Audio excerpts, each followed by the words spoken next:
អាញាធរថៃបរាជ័យក្នុងការទប់ស្កាត់ទំនិញចិនបិទផ្លាក Make in Thailand កំពុងបំផ្លាញទំនុកចិត្តពាណិជ្ជកម្មអន្តរជាតិប្រតិបត្តិការបង្ក្រាបទំនិញនាំចូលពីប្រទេសចិនរបស់អាញាធរកុយនិងនាយកដ្ឋានពាណិជ្ជកម្មបរទេសថៃដែលមានតម្លៃជាង100លានបាតដែលបិទផ្លាកក្លែងបន្លំថា Make in Thailand នៅកំពង់ផែឡែមឆាបាំងខេត្តឈុនបុរីកាលពីថ្ងៃទី20ខែកក្កដាបានចោទជាសំណួរយ៉ាងធ្ងន់ធ្ងរជាថ្មីម្ដងទៀតអំពីប្រសិទ្ធភាពនៃការអនុវត្តច្បាប់និងការគ្រប់គ្រងតំបន់ពាណិជ្ជកម្មសេរីរបស់ថៃទោះបីជាអាញាធរថៃព្យាយាមគូបញ្ជាក់ពីភាពជោគជ័យនៃប្រតិបត្តិការនេះយ៉ាងណាក៏ដោយប៉ុន្តែបើពិនិត្យមើលឲ្យស៊ីជម្រៅករណីនេះបានស្ដែងឲ្យឃើញយ៉ាងច្បាស់ពីទម្លាប់ក្លែងប្រភពទំនិញដែលកំពុងរីករាលដាលនឹងការគំរាមកំហែងយ៉ាងធ្ងន់ធ្ងរដល់សេដ្ឋកិច្ចនិងកិត្តិយសនុភាពពាណិជ្ជកម្មរបស់ប្រទេសថៃខ្លួនឯងនៅក្នុងប្រតិបត្តិការបង្ក្រាបចុងក្រោយនេះអាញាធរបានលេបត្រដាងបទល្មើសធំៗចំនួន2រួមមានបារីម៉ាក់ធ្វូមុនចំនួន 5.37 លានដើមនាំចូលពីចិនដែលមានតម្លៃប៉ះពាល់សេដ្ឋកិច្ចប្រមាណ17លានបាតនិងផ្លែកាំបិតសម្រាប់កាត់ឬឆាបរួមទាំងឡានជាង 220,000 ឈុតដែលមានតម្លៃប្រមាណ 82.7 លានបាតដែលត្រូវបាននាំចូលក្រោមរូបភាពជាគ្រឿងបន្លាស់ប៉ុន្តែការពិតជាទំនិញសម្រេចស្រាប់ដែលមានបិទផ្លាក Make in Thailand ដូចជាស្រេចដើម្បីត្រៀមលក់ទៅកាន់ទីផ្សារបន្ត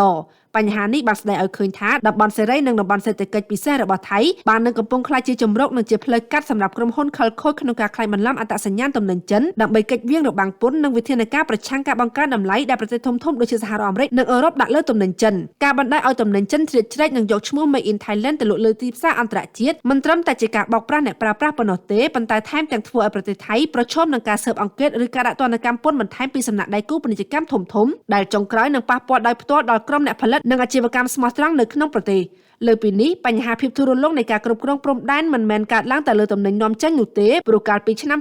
2025អាញាធរថៃក៏ធ្លាប់បានចុះបង្ក្រាបផ្សារទំនើបមួយកន្លែងនៅក្នុងខេត្តបឋមធានីដោយរកឃើញទំនិញហូបចុកទឹកដោះគោនិងសាច់កែច្នៃនាំចូលពីចិនជាច្រើនមុខដែលគ្មានការទទួលស្គាល់ពីស្ថាប័នចំណីអាហារនិងឱសថថៃសូម្បីតែបន្តិចទំហំនៃការខូចខាតនេះបានស្ដែងឲ្យឃើញតាមរយៈទិន្នន័យរបស់អាជ្ញាធរកុយថៃនៅកំពង់ផែឡែមឆាបាំងតែមួយដែលក្នុងរយៈពេលត្រឹមតែ10ខែពលគឺចាប់ពីខែតុលាឆ្នាំ